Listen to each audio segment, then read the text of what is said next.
Michaela Young, and I was appointed as one of the DHS Teaching, Learning and Continued Professional Development Officers alongside Fiona Anderson. Do you want to wave, Fiona?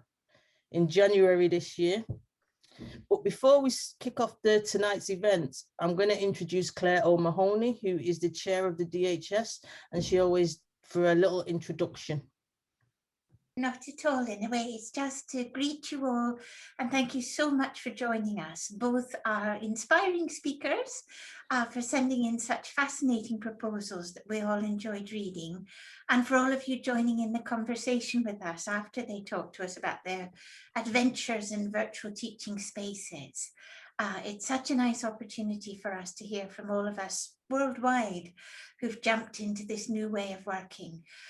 With varying levels of agility and joy and confidence and despair across all of the last few months. So thanks so much for coming tonight, but very much Michaela and Fiona's party. And little shout out to Jenna, our administrator, who has made all of this technologically possible. I think we've all learned to always appreciate our colleagues who support in this way, but especially in these pandemic times. So thanks for coming, and over to Michaela. So can I just ask, as we're recording the event, can everybody please make sure they turn their mics off when the speakers are talking? Because it's quite off-putting when you hear noises in the background when you're giving a presentation. So for those of you who have never heard of the DHS, it's the leading subject association promoting and supporting the study of design histories, both in the UK and internationally. We do this through the Journal of Design History, an annual conference and a programme of events, in addition to supporting a number of awards and grants. Membership to the society is open to all and includes copies of the journal and access to all the grants and awards that we have. So as part of my role with Fiona, we oversee a number of awards. We've just closed the Design Writing Prize and the Student Essay Prize, but we also do another number of events at the conference, at the annual conference. All the information about DHS podcasts, the conference, membership, awards, grants, and everything else we do, Jenna is going to put a link in the chat to our Linktree page. See, I can always rely on my lovely Jenna. So back to today. Initially, we had conceived of this event as being a one-off, but we received an overwhelming number of responses which were too good to pass up. So we turned it into a series. The first event was called Meeting the Challenges of Virtual Teaching. The second was Student-Centered Learning Strategies. And the third, Virtual Learning in Museums and Heritage. And tonight's event is called Virtual Learning, Objects and Archives, Archives and Objects.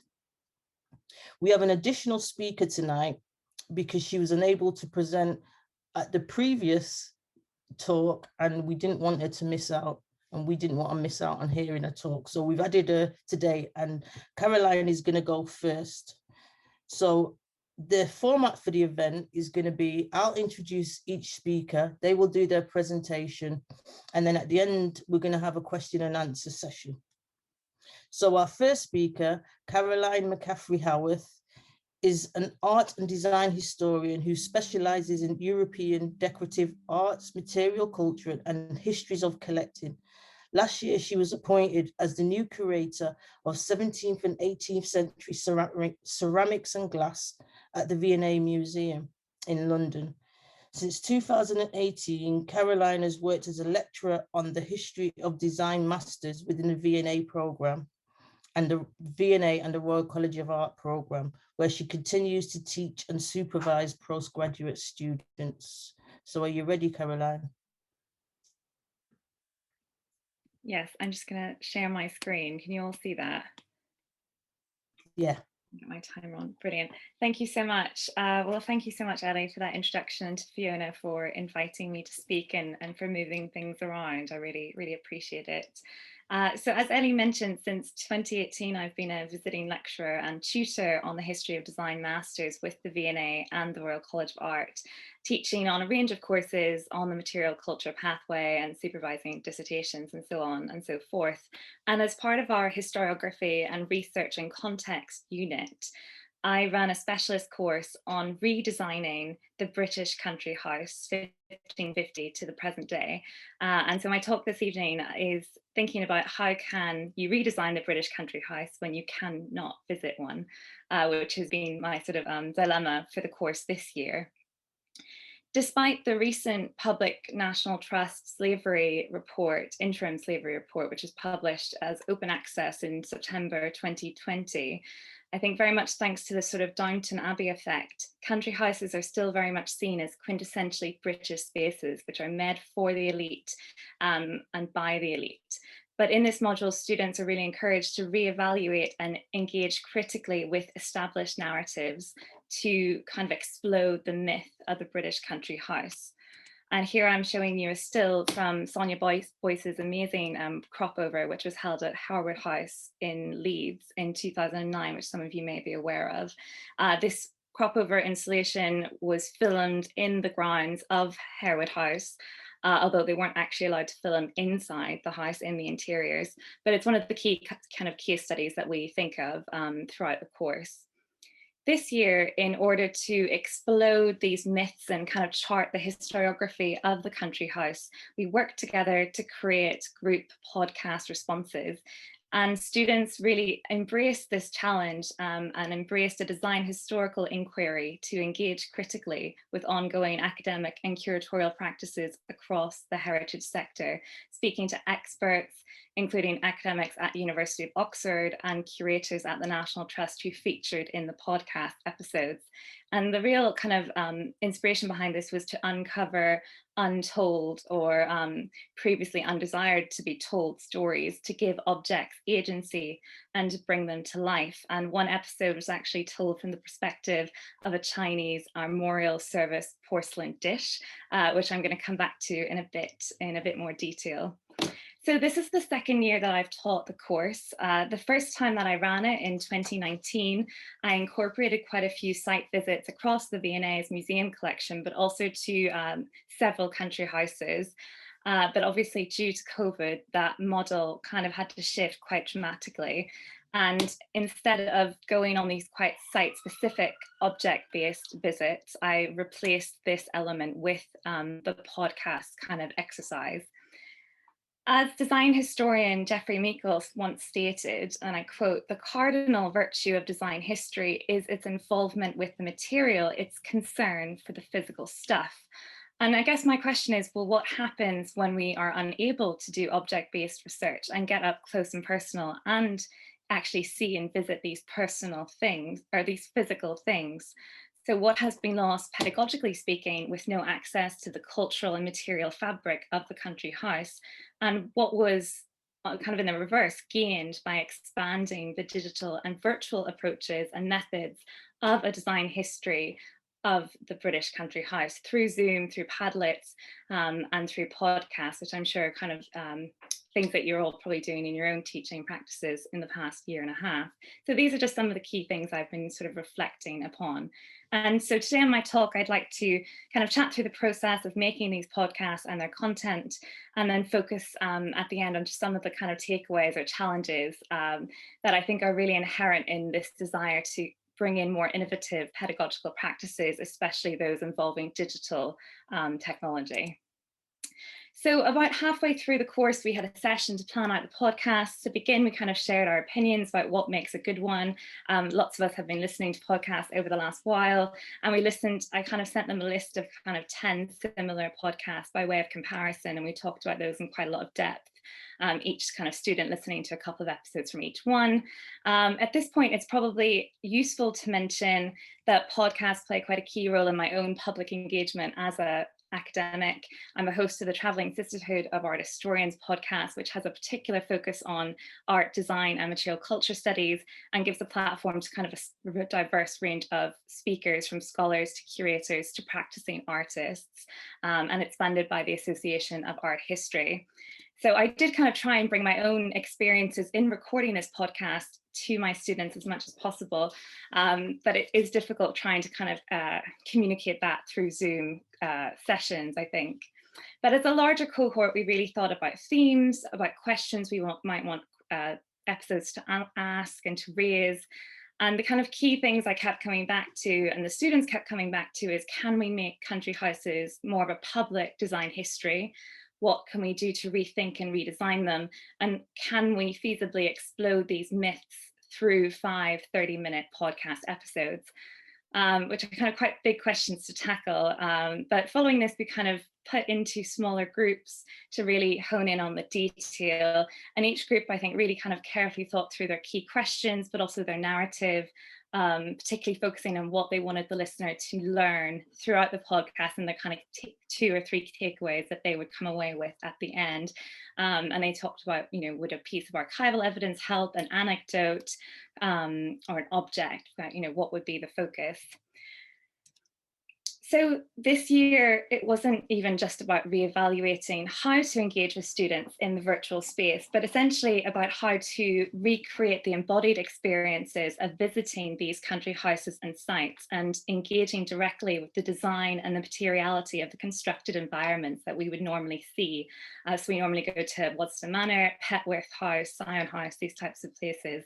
And what I found quite revealing, kind of thinking back on the podcast, is the fact that the majority of the episodes focus on the idea of walking through an imagined space of the country house. So they were kind of, the students were bringing themselves as speakers, but also the listener, the audience, into these spaces. You're walking, they describe walking around the interiors and the exteriors, and they really kind of embraced this aspect of it, this kind of opportunity to walk the so-called hallowed halls of elite sociability through a slightly different lens, and very much on their own terms, which I think is quite interesting, because the previous year we had quite a lot of discussions of students walking into these spaces and not feeling like they belonged. So it's interesting kind of flipping that through the digital format.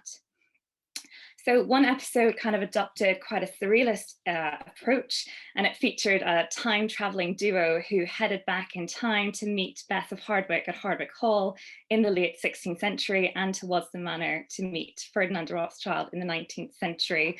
And that was really thinking about different identities and power structures that manifest through the country house. So for Bess of Hardwick, a very pioneering woman in her day, Ferdinand as an affluent Jewish art collector, at a time when there was an increasing rise of anti-Semitism.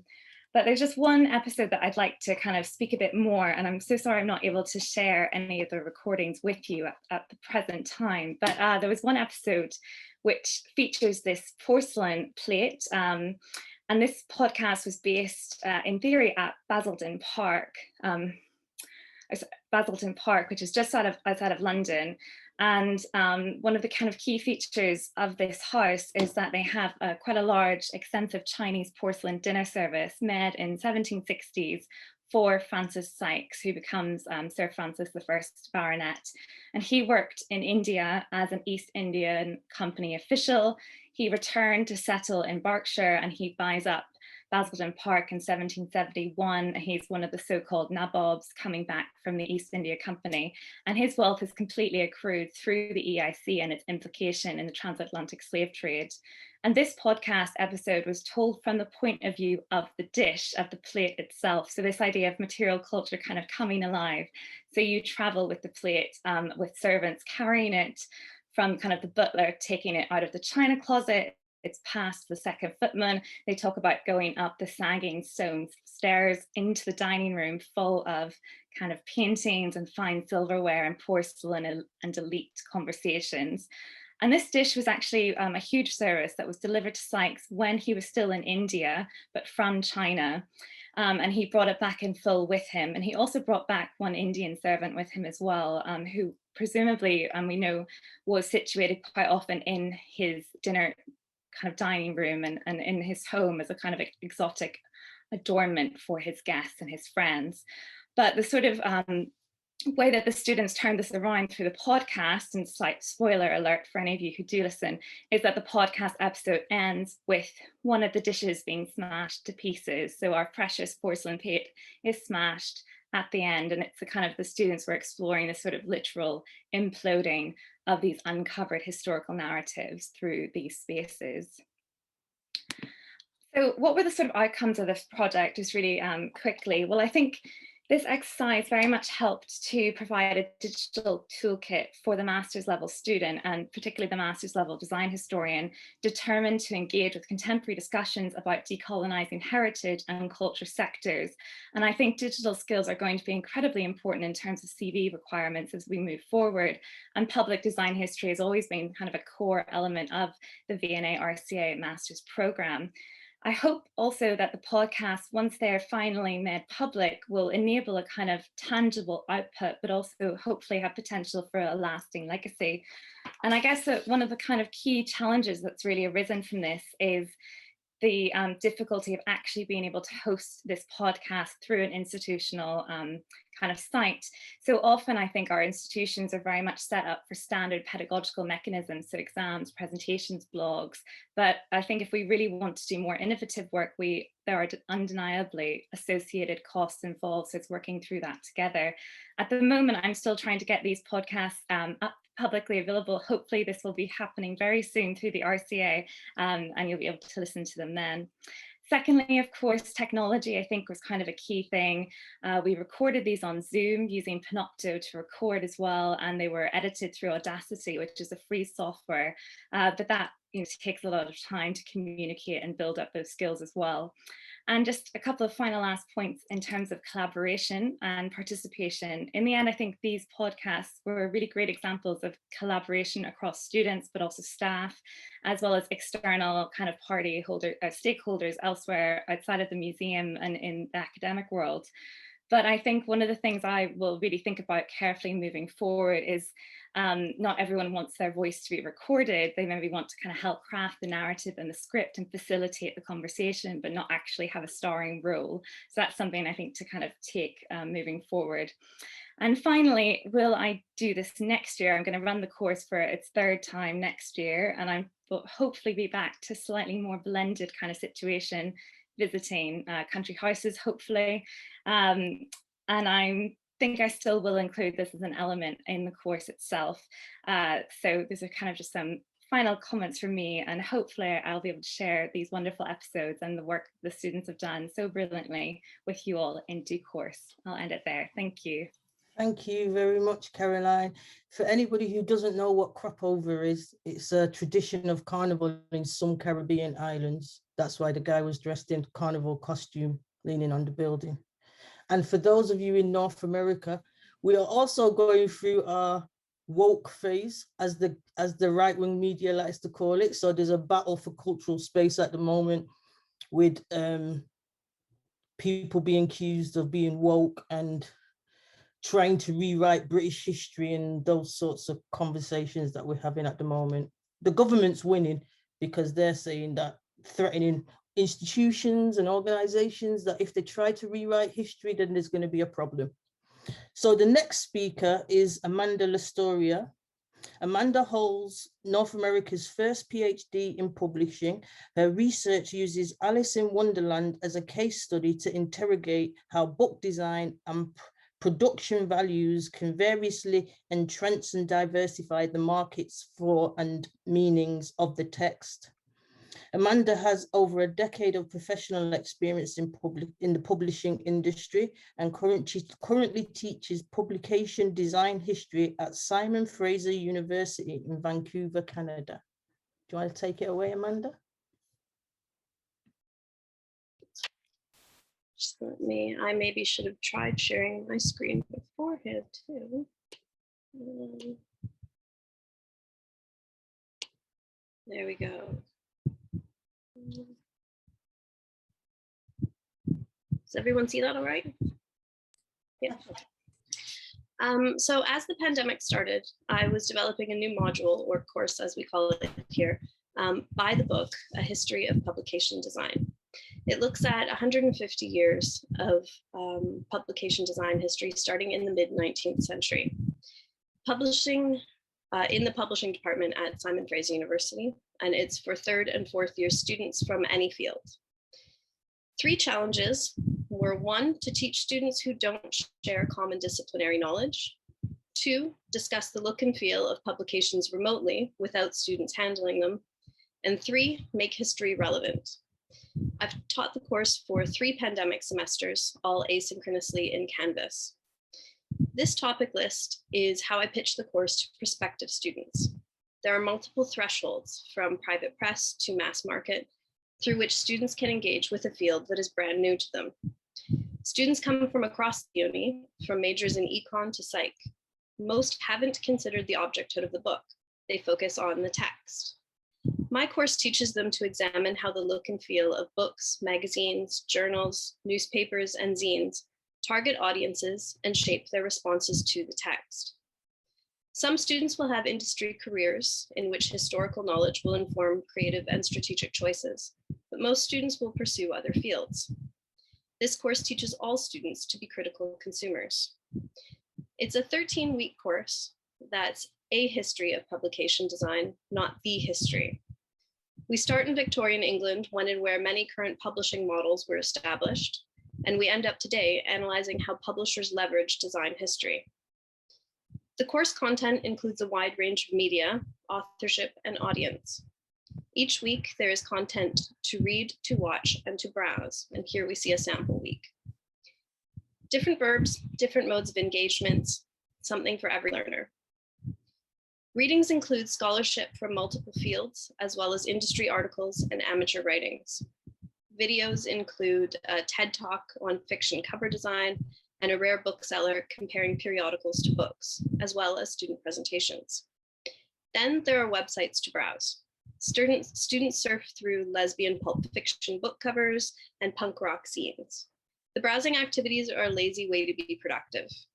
Even if students click through absent-mindedly, they heighten their awareness of how the digital mediates the material, and they learn to navigate archives, which is an important skill because research is the basis of most assignments.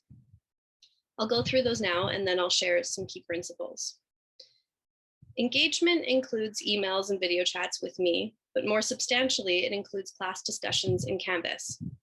Students address guiding questions that I post, ask their own questions, share their thoughts, and respond to classmates' posts. It's an online space for seminar-like conversations. The first assignment is a 500-word reflection. Since library access is restricted, students shop their own shelves. They choose a publication and make observations on its weight, thickness, size, paper, typography, colors, and so forth. It's a journal-like activity about what they see and feel. It's a warm-up exercise to get comfortable with observing, reflecting on, and discussing design. And I get a lot of papers on children's books and cookbooks here. Then a presentation. Students pre-record their slides and voice. 2 students present each week on topics that complement that week's theme. I message each student with prompts and sources for their topic. So I'm always opening virtual doors for students, whether it's to me, to other classmates, or to the content. The assignment asks a series of 5 questions. What circumstances gave rise to your topic? Who were the primary and secondary audiences? What problems did it solve? Was it inventive, innovative, or derivative? And what were its long-lasting impacts? These questions are in all the research assignments. For the presentation, I ask a 6th question about their personal connection to the topic. And most scholarship removes the author. This is my way to encourage students to share their point of view. My favorite presentation was on mass market paperbacks. A student made a brilliant video of his dad's collection of John Grisham's, and it was ultimately a presentation about generic thriller design. The main research assignment has 2 parts, proposal, then submission. Students choose a slice of publication design history that interests them. They share their research in an essay or project format of their choice. The most popular topic by a landslide is Vogue cover design. One of my favorite projects was a video in which a student pretended to run a comic book shop, and she gave an historically informed sales pitch to an imaginary customer. However students deliver their research and analyses, they again need to address the 5 questions about historical circumstances, audiences, and so on that I set forth in the presentation assignment. They get comfortable with those questions as a consistent research framework. Next is a take-home exam. Students have 1 week to analyze 1 image, like a photo of a magazine spread that ties into week 3's content. I give basic identification information so they can research the publication. They again answer the 5 questions from the previous assignments. By this point, their comfort with that framework minimizes exam anxiety and helps them focus on research and analysis.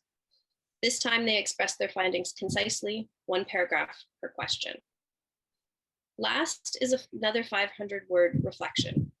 Students consider what is gained and lost by interacting with print on screen versus in hand.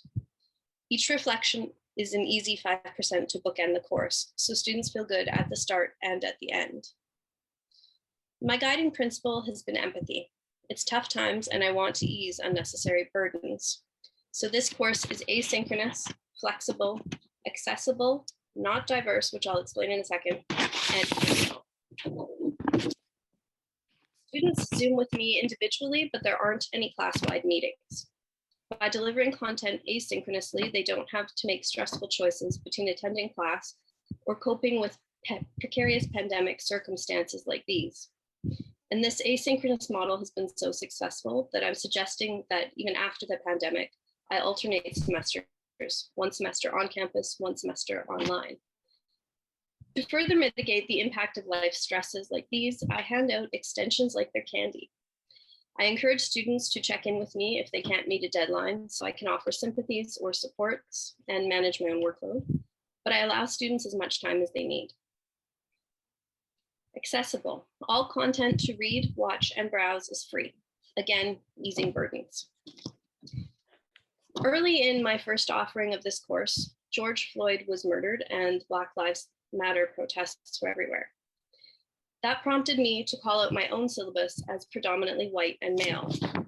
This imbalance is an ongoing challenge for me, and I expressly say so to my students.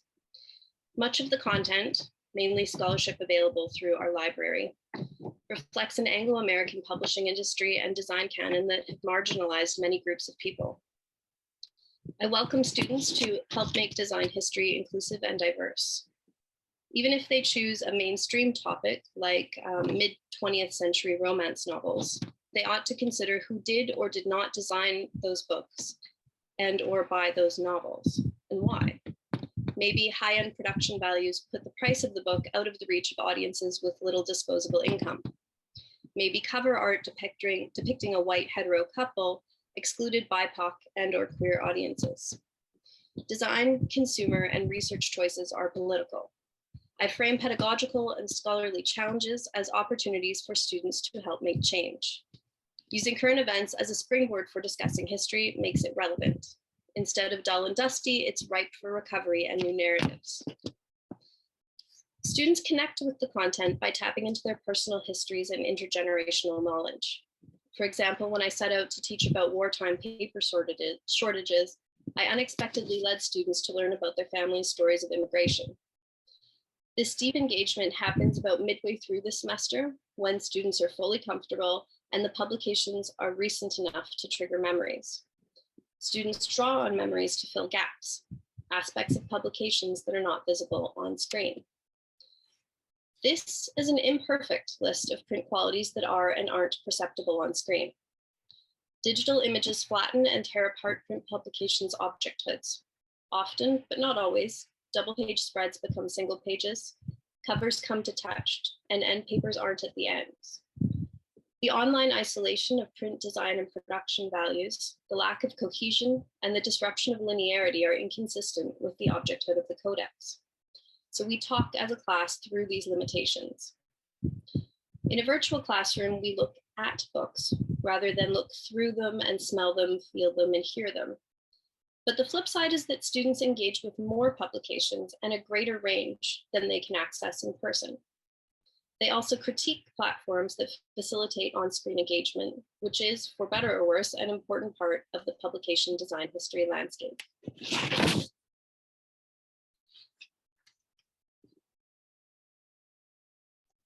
Thank you very much, Amanda. So our third speakers are Bree McCannon and Cara Flynn. Bree is an assistant professor of graphic design at the University of Arkansas. Her research explores methods for disrupting traditional approaches to design pedagogy Working with various collaborators, she develops and facilitates workshops for design students that examine complex topics through dialogical project prompts, while incorporating opportunities for student conversations that encourage critical perspective learning. Concerned with how design can be used both to solve and discover problems, Bree has presented, participated, and had work featured at conferences nationally and abroad in various publications on design research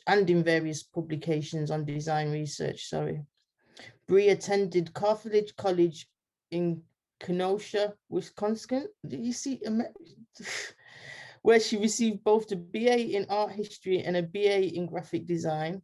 Curious about the intersection between design, history, and culture, she began her career in print journalism, which facilitated an interest in designing for community engagement. She earned her MGD from North Carolina State University's College of Design. And there she established a research agenda exploring designing conditions for collaborative conversations within professional studio settings. So Cara is the Research and Education Services Archivist in the Special Collections Division at the University of Arkansas. She provides research and reference assistance, creates engaging public programs, leads the unit's exhibits team, and provides primary source instruction for undergraduate courses in a range of disciplines. Cara has increasingly partnered with courses in art history, graphic design, and printmaking, and has helped to facilitate 2 student-curated exhibits as part of their courses. Her research interests include archival outreach, teaching with primary sources, and archival education. So are you 2 ready to take it away? Let's do it. All right, I'm going to share my screen here. Can everyone see this? I can see. Great. All All right, right. take it away, Kara. Thanks. Well, thank you so much for having us. It's been great to hear the kind of unique and creative ways that you all have been teaching online during the pandemic. Again, my name is Kara Flynn. I'm the Research and Educational Services Archivist in Special Collections at the University of Arkansas. For those of you who are not as familiar with the US states, there's a ton of them. Arkansas is kind of in the middle-ish, but also kind of in the South. So the Special Collections Division was created in 1967 to encourage research and writing in the history and culture of Arkansas and the surrounding region. Our collections include architectural records, personal and family papers, political collections, university archives, and rare book and artist books collections. We currently have 33 digital collections available online and thousands of finding aids or guides to collections that are not yet digitized. And my name is Bree McMahon. I'm an assistant professor of graphic design in the School of Art at the University of Arkansas. So just a little bit about our design program. Students in our program enroll in a history of graphic design course during their sophomore year. In the past, this class, back when we were in person, it was taught chronologically. It was focused on the Western canon, but we had weekly discussions and workshops that were more focused on decolonizing design history. The students were given a lot of opportunities to do fun things and interact with artifacts and discuss designers and movements together. We talked a lot about the impact of cultural conditions and other socio-political factors as they relate to design. We went on a lot of trips, we did fun things, but my most favorite thing was when our class would visit multiple times the special collections on campus. And Kara. So I wanted to give a bit of background about the kind of instruction that we do in special collections, because it is different than what a teaching faculty member would do. So we've had a special collections instruction program for many years, but It's becoming increasingly an area of focus for us. The majority of instruction that we do is with history or art history students, not surprising. And the type of instruction that we do is called one-shot instruction. So basically a librarian or archivist visits one meeting of a class during the semester to lead a workshop or deliver a guest lecture. And prior to COVID-19, classes would usually visit us in person. So we relied heavily on interaction with physical materials in our spaces. And my position was created in part to diversify the disciplines that Special Collections regularly collaborates with, hence the partnership with Bree and her various graphic design classes. So the first time that we paired up was in spring of 2019, when a large section of Bree's graphic design course visited Special Collections in person. And then Bree and I collaborated again in the fall of 2019 with a technology in context course and a session in which students visited the archives and practiced thinking about what kinds of data sets are found in archives. So due to the coronavirus pandemic, our classes in the graphic design program shifted entirely online. So I worked to change the format of the history course to better accommodate virtual interaction. So many of my students were working remotely. They're fairly isolated. Their entire course loads were online. So I really knew that their other design classes were already creating a lot of opportunities for group work and interaction. So kind of a lot like what Amanda was talking about. I wanted this class to be a chance for students to work at their own pace, but also dive really deeply into a specific topic that really interested them. So normally students in this class, in any other given semester, would write like a traditional research report on a topic of their choice, and it's inspired by their trip to Special Collections. But in this past spring semester, I wanted to, again, like I said, accommodate virtual learning. They spent the entire 16 weeks of the semester digitally curating, archiving, and collecting artifacts within a chosen area of study. So they did one artifact per week. And the artifacts had to be somehow related to my weekly lecture that I would send out as well. The topics they chose were supposed to be those that widened the traditional canon of design history. So some of the topics included women in design, queer design, Vietnamese design, Black design, design and disability. Those are just a few. But the biggest hurdle was giving them the tools that they needed to find and collect these artifacts. So I initially introduced them to some open source archives that I was familiar with, but really this was a perfect opportunity to continue my class collaboration with Special Collections, and Kara graciously facilitated an online synchronous workshop for the students so that they could familiarize themselves with researching design artifacts. So I strive to incorporate hands-on collaborative learning in as many of my instruction sessions as possible.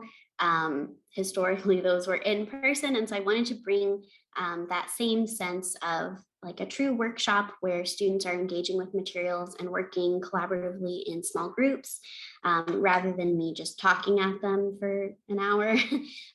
So for the online workshop for Bree's History of Graphic Design students, I adapted the activities I would normally lead students through with physical materials in person to the online space. My learning objectives and session structure were similar to what I might teach in person.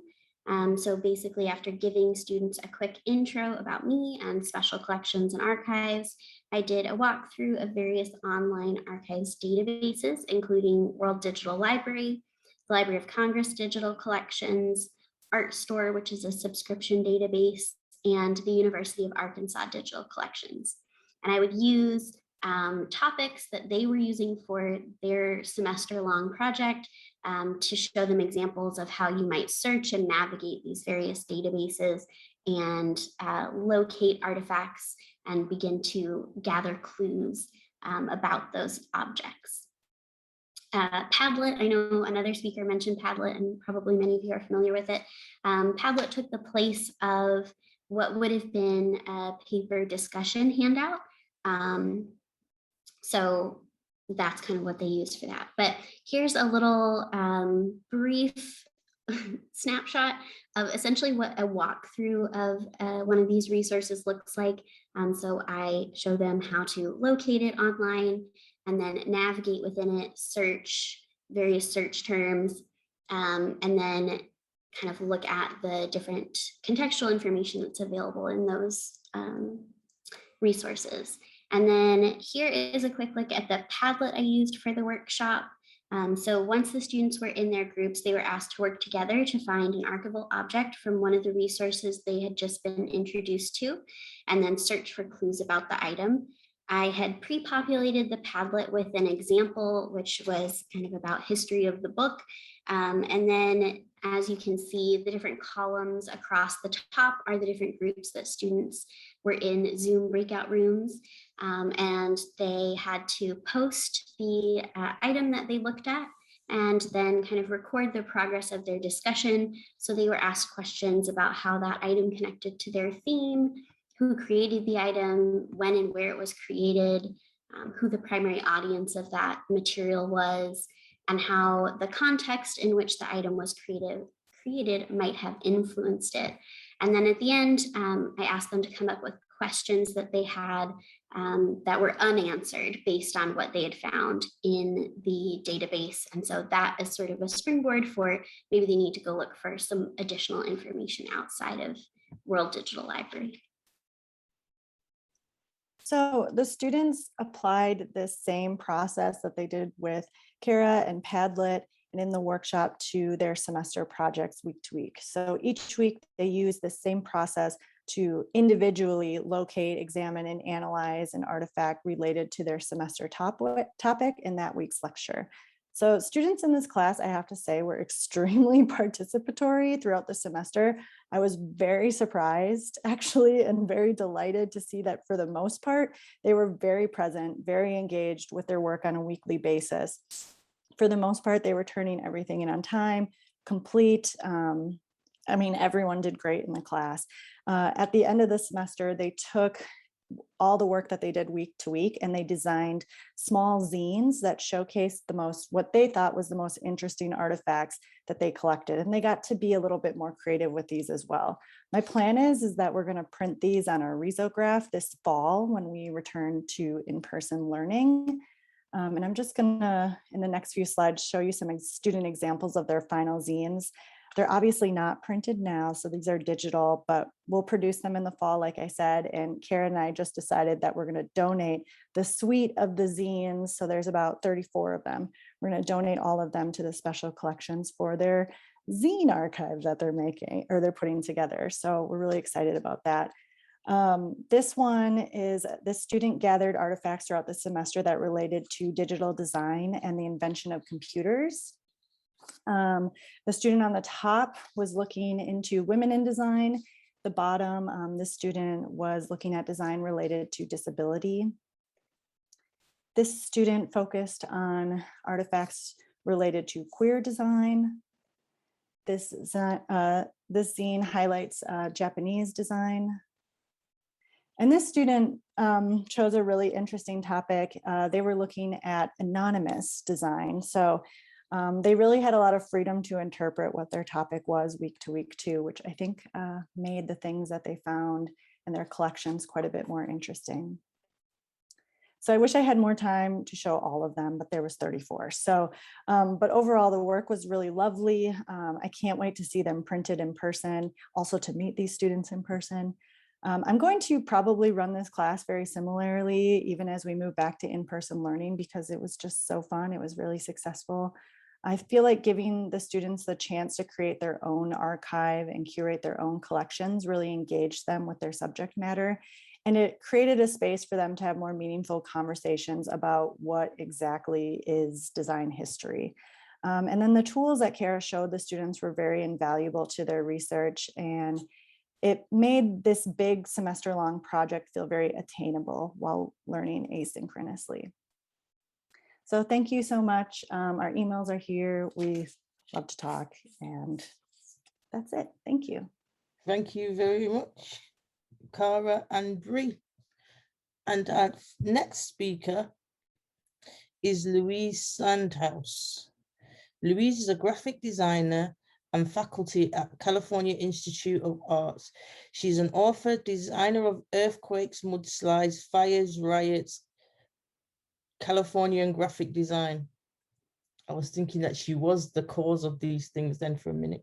In 1936 to 1986, Metropolis 2014, and is co-author, co-designer of A Colorful Life, Jean Kavanagh, designer, Princeton Architectural Press 2019. Louise is also the founder and co-director of the People's Graphic Design Archive, a crowdsourced virtual archive. The project aims to transform graphic design history by inviting everyone to decide what should be a part of the record. So Louise, are you ready to take it away? I'm here. Thank you.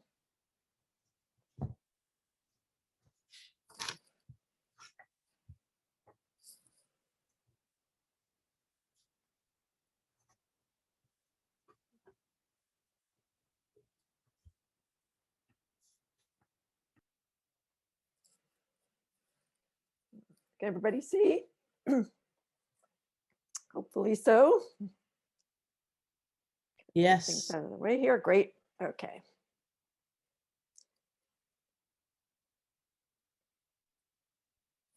So again, everybody, hi, I'm Louise Sandhouse, and I'm faculty at California Institute of the Arts. For anybody who knows this school, it's non-tenured, so I have no title.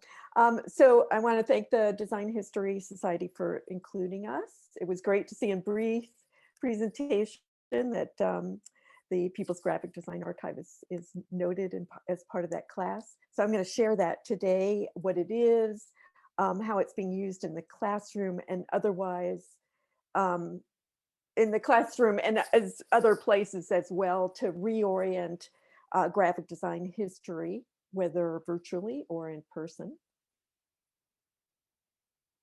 Oops. Sorry, let me go back here a second. So a little backstory to begin. It was a search for what California graphic design history might be that led to this book that was mentioned, that I spent over a decade researching, writing, and designing, hoping to answer that question. In doing the research for the book, I came across unbelievable material and people and stories about graphic design history that was unknown and unrecognized, and for the most part, not found in any archive. And I realized that without enough researchers or places for this material to go, it would end up in dumpsters, and the history of graphic design in California, or really anywhere for that matter, would continue to be a very pale and narrow story. I began to fantasize a way to save this history. First, I imagined people not just as passive consumers of the canonical narrative like this one, but as researchers and contributors to our history. I also imagined, what if there was a virtual archive where anyone could add their research so it could be preserved? What if there was an expansive record formed by diverse collective input in order to provide a much more complex picture of graphic design history? And that's what led to this project that I'm finally going to share, the People's Graphic Design Archive. And so I'm going to share this video that will explain it best. Let me know if you can't hear this. Graphic design history has a problem. Much of it is either ending up in dumpsters or going unrecognized because it doesn't fit into the established canon or idea of what graphic design is. Without the proper archives and a diversity of materials and voices, much of graphic design history will disappear. But we have a solution. The People's Graphic Design Archive, a digital archive by everyone, about everyone, for everyone. This archive is different. The People's Graphic Design Archive includes not just finished products, but process, photos, videos, letters, documents, oral histories, anecdotes, articles, essays, and other writings. And best of all, it's created by us, the people. There are many types and combinations of visitors.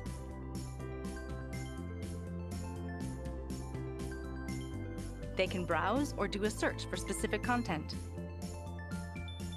Entries feature subject, format, medium, designer, and date, along with other related information. Share, make sets, and leave comments if you have more to add to the story.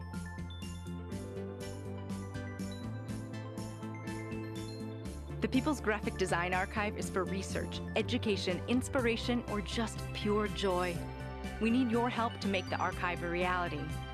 Join us in building the People's Graphic Design Archive.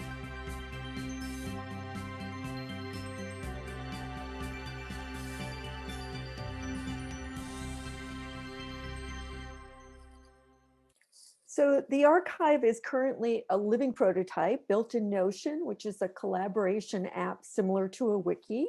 Let's take a look.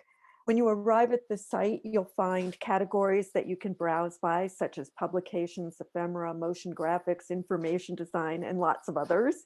You can just scroll through the multitude of content. There's now over 4,000 items in the archive. As mentioned in the video, the archive has many different types of material, including finished projects, design process, photos, correspondence, interviews, articles, links to other archives, and all kinds of media, including JPEGs, GIFs, PDFs, text files, videos, and audio. Every item in the archive has a record with all sorts of information, including the creator, date, a description, related links, and very importantly, lots of tags. Content comes from practically anywhere: original research, other archives, other sources on the web. The work represents the known, the unknown, overlooked, forgotten, celebrated, the strange, and the wonderful, as long as it has to do with graphic design and is at least 10 years old or about something that's at least 10 years old. Contributors always cite the source and provide as much information as they can. Here's a few favorite items from the archives selected by our interns and others. This poster for the Daejeon Expo from 1993 by the legendary Southern Korean graphic designer Young-jae Cho, that was also immortalized in a postage stamp. Here's some of the vernacular signage photos taken in Las Vegas between 1956 and 1966 by architect Denise Scott Brown. A video interview with Marianne Sampler by Archie Boston, both of whom are LA-based Black designers. Correspondence with design educator Keith Goddard on teaching the first design history class in the 1970s. This booklet, Songs of Gold Mountain, recommended by famous masters, produced in 1911, that was an anthology of folk songs from China for Chinese Americans. So now that we've gotten a glimpse of the work in the archive, let's take a look at some of the ways the archive is being used. Graphic design educator and historian Danielle Aubert has been adding research for her book, The Detroit Printing Co-op, The Politics of the Joy of Printing. The book is about the work of Freddie Perlman, who was not a printer or a designer by training, but used printing and design to engage in political ideas and issues, utilizing the processes and materiality of printing. The research done by Aubert is currently being added to the archive, including these gems. Putting this material on the archive makes it visible, preserves it, and gives access to other researchers. Educators are also making use of the archive to teach design history in ways that are more participatory. I think we've seen a lot of amazing examples of that. This approach encourages students to become active researchers of history rather than just passive consumers of it. For this project, students in Sharon Rabin's graphic design history course at Cal State Northridge and UCLA Extension engaged in original research and then added it to the archive. Students paged through the copies of design magazines such as Print, Art Direction, Western Advertising, Geographies, and others in their school libraries. Older issues of most graphic design magazines aren't digitized, as many of you know, and don't have digital indexes. So in other words, the only way to find these articles was by going page to page and reading. Students worked in teams or on their own and were assigned specific years to research and then scanned the article as a PDF. The hundreds and hundreds of articles they uncovered can now be found in the archive. And here's a few of those. As you can see, the scans aren't perfect because they were often in big volumes that were hard to scan, but our motto is preservation, not perfection. The bonus was that in looking through the magazines, the students got to see incredible material that they had no idea was part of graphic design history. For Brockett Horn, it was also great to see a reflection of how historical material inspires students. She asked her graphic design history students to use the archive for writing and creative projects because the archive contains such an array of material and the content is tagged, inspiration was at their fingertips. In this project, also from Brockett Horn's class, students completed a presentation and essay, as well as a visual response to an object from the archive. The results are exciting in that students aren't mimicking the forms that they see from history, but engaging more with the context surrounding an object to reinterpret the material from the past, giving it relevancy for today. Then there was this Instagram project from Briar Levitt's design history class at Portland State University. Students selected an item from the archive, conducted research, and wrote a short essay to share a bite-sized history.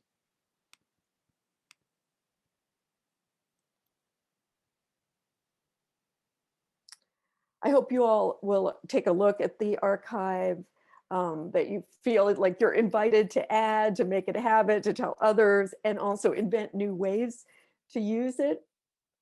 I'd like to close by acknowledging and thanking my incredible team, in particular my co-directors, Brockett Horn and Briar Levitt, and our social media manager, Morgan Searcy, and thanks to all of you. Thank you very much, Louise. So moving right along, the next speaker we have are Peter Fine and Mary Catherine Scott. Peter is the author of 2 books on design for Bloomsbury Academic, Sustainable Graphic Design Principles and Practices, published in 2016, and Design of Race, How Visual Cultures Shape America, published in February 2021. This book started as part of his MFA on whiteness, which began in 2001, and is now the first book in critical race studies for graphic design. He's currently at work on his 3rd book, Engendering Design, an examination of graphic design as feminist practice. In 2019, he received a Fulbright Fellowship in Montreal to begin his book project. And his co-presenter, who isn't with us today but sent a video, is Mary, who is a visiting professor, assistant professor, and holds a PhD in World Art Studies with a specialization in Latin American art from Sainsbury's Research Unit for the Arts of Africa, Oceania, and America at the University of East Anglia in the UK. Her previous degrees are in fine arts, Spanish art and art history, and museum studies. Mary has conducted ethnographic fieldwork with Mayan artists in the Puca region of Yucatan since 2006. Her research resulted in a number of projects, which included an international traveling exhibition between 2009 and 2011 called Crafting Mayan Identity, Contemporary Wood Sculptures from the Pucan region of Yucatan, Mexico. She is also the author of a number of articles and book chapters dealing with art and identity among contemporary Mayan artists in Yucatan. And in 2012, she served as a guest editor of a special volume of the journal Museum Anthropology, focused on collaborative exhibition practices. Take it away, Peter. Can everybody hear me okay? Yeah. Okay, terrific. So this is a project that Mary Chris and I started a number of years ago together, and it's using the cave, and the cave was a large physical space that provides a virtual environment. So it has 4 walls, one of which is the floor, and it's a large space you can stand on. I think as many as 6 people can be in it, but 1 or 2 can be in it at the same time.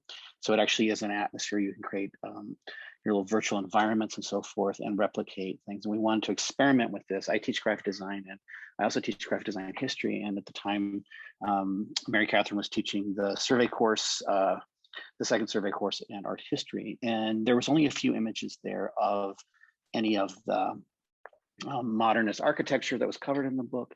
And we looked at that and we thought, well, this would be great for both classes. And then how could we take that flat image and then move it into a 3-dimensional space and have students move through it. I was alerted to the cave when I first started here in 2013 at the University of Wyoming, that there was this large, very expensive unit, and did anyone know how to use it? And I did not, but I did start an internship program. That was really the impetus for that. I went to the first meeting, I took the first student I thought would be a good intern. He became the first intern and is now the lead artist and designer there, and has been for a number of years now. And so the first project that we started on was the Rietveld Schroeder House in Utrecht. And we wanted to have a space that was modernist, that was at the time considered revolutionary, one of the first case studies in modernist architecture, and one that was really literally breaking down walls. So eliminating walls, opening up spaces, and really challenging like the domestic hierarchies of the period, which would have been Edwardian, I think, at the time. And so this was actually recreated by that once and future intern, spending a lot of time learning Unity. And that was one of the things that I wanted the students to engage with as well. Graphic design students, they had no classes at the time in video or animation. We do have that now, and we do use the Vive. I use it in my type class for virtual learning to create virtual and augmented realities so that students can produce and walk through. But Unity is a very time-consuming game design software, but the payoff is great in that the students would get a lot of access to some very complex design skills for virtual environments. So Kyle would have produced the house itself, but the students worked to help make some of the objects, including, as you can see on the right, the red blue chair. And this also appeared in the design history text. The only really shortfall in this is that you could not sit in the chair, so maybe perhaps someday we'll be able to do that. But you can move entirely through the house, and you can do this in different ways. And that was the point of sharing this today, was at a time we're using the Oculus Rift in other rooms, and then also engaging with it through videos and moving the students about from place to place and trying to mimic what later became kind of our reality, which was how could we engage with this internationally, nationally, and also how could the students travel internationally to a design history space, a house museum, and experience it themselves. I wasn't particularly interested in the time in the idea of the artificial, right, or the simulation, but that does figure into this, that how are we going to understand these objects of design that the students actually help to recreate, like the chair, but also, you know, move through a physical environment and experience that. So we did some collaboration. So I had students working in another class in a graphic design course. We only had 6 or 8 of them, and 2 of them were up to speed on some of the software. And so they were able to provide tutorials. And so students were able to actually produce some of the objects, including that red blue chair. That's a famous object of design.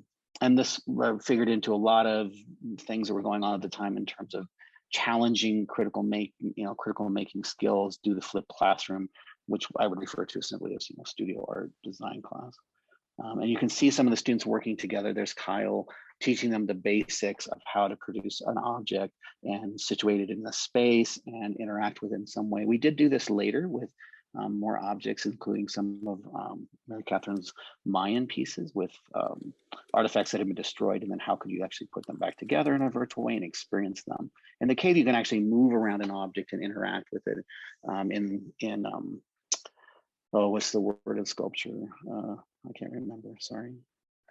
So here's the students failing fast and faster and faster, trying to learn it as quickly as possible within the space of a few weeks and then get up to speed and produce this. Here's the house again from another angle. And the idea is to continue to produce more of these types of works and create more of these types of houses and experiences than wouldn't normally be able to. Here's some of the shelving and furniture as well. So everyone would get a little taste of it, but also a large art history survey course could leave the classroom or visit the house in the cave, or they could also leave the classroom or experience that from another location via the Vive or the Oculus. So that was a really interesting and problematic thing to do, but it went overall really well. At this point, I think I've probably spoken for 4 minutes, and Mary Catherine's now going to speak for 6 and from the Great Beyond. And Jenna's going to facilitate that for us.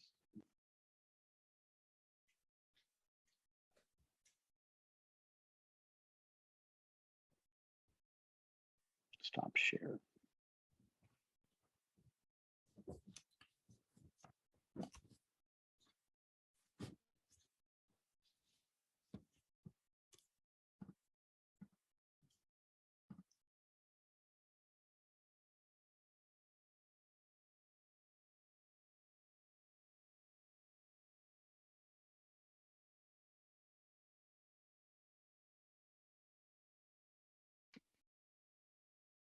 Can you hear the sound? No, Jenna. Yeah, no, sorry. No.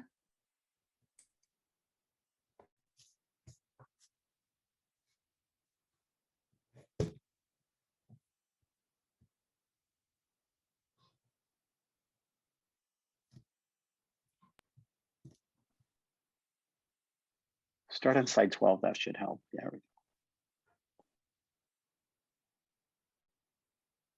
Press play and see what happens. There you go. You got it.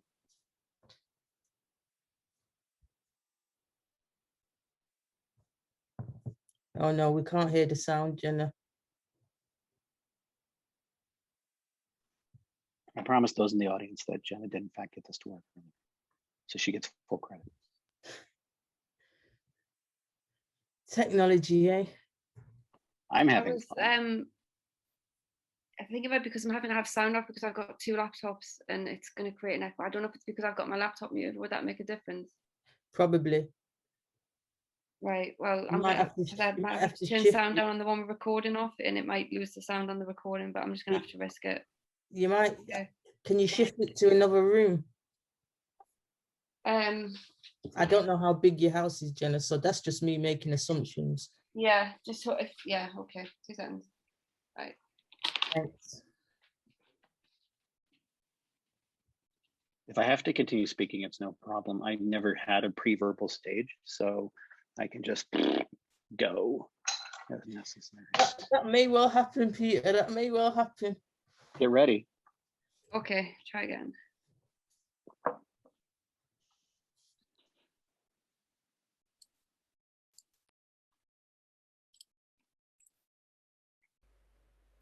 Thanks so much for that great introduction, Peter.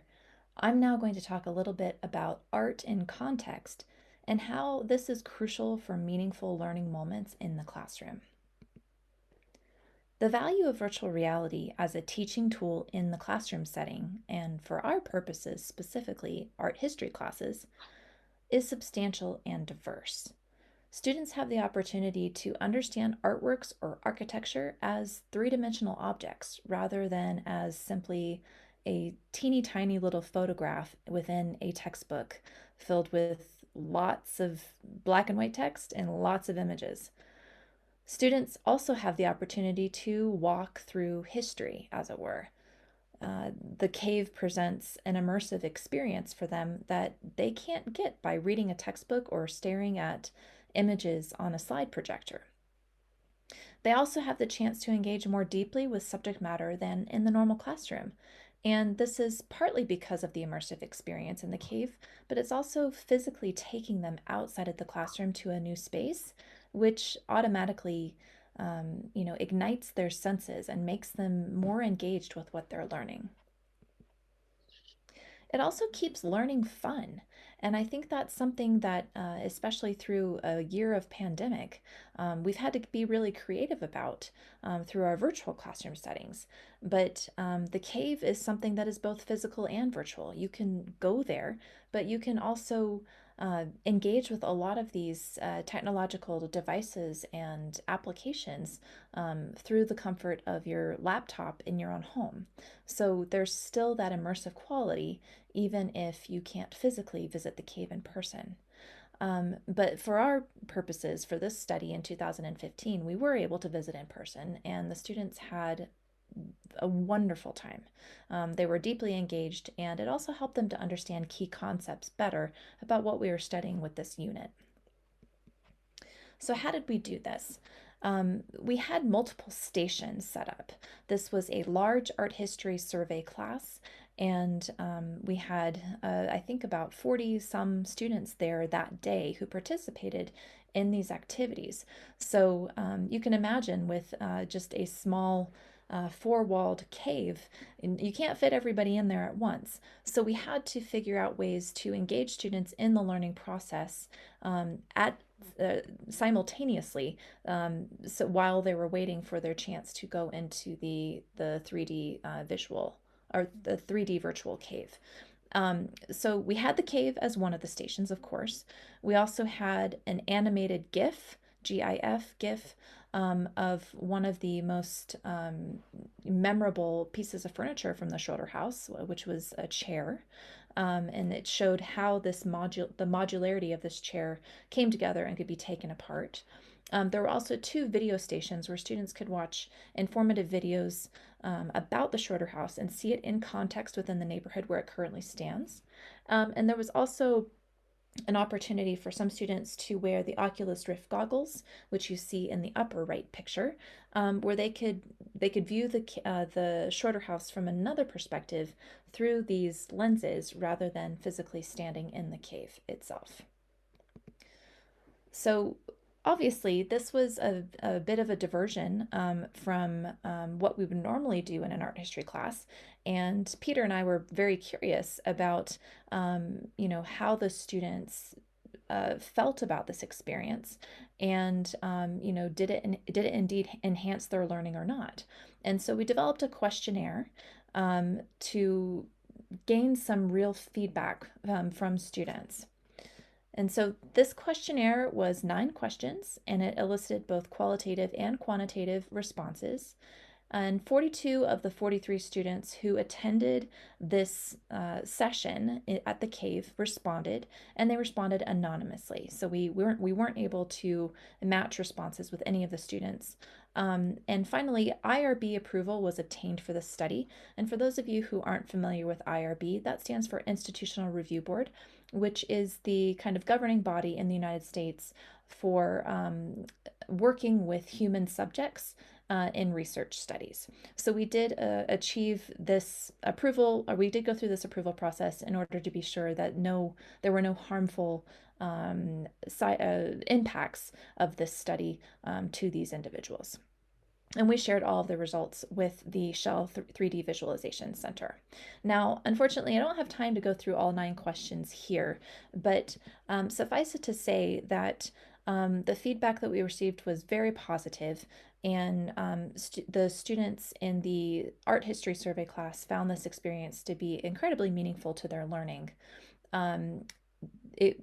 We also found that the collaboration between my art history class and Peter's graphic design students was worked really well, and in some ways it became a model for future collaboration of this kind between the applied and the kind of the receivers of that application. So my students in this case able to take advantage of other student work on such a fantastic teaching tool.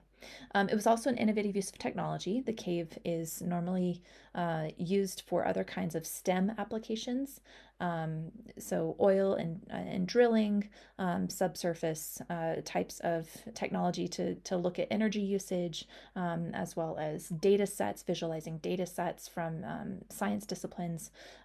So, looking at this in terms of architecture for an art history class was definitely not the normal use of the cave.